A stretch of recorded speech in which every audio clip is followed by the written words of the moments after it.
ایسا منظر ہوگا جب حسین ابن علی نے آخری حاضری حضور کے روضے پہ دی ہو.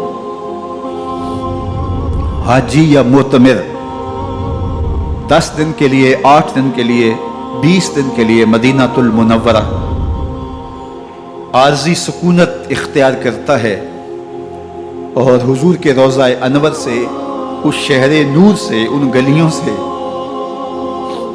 ان بام و در سے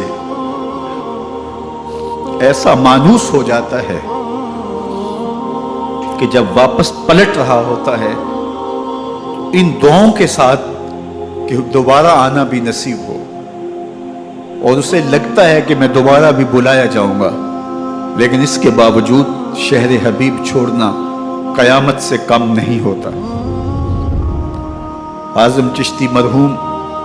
آخری بار جب حضور کے روضہ انور پہ گئے تو بیمار تھے، ویل چیئر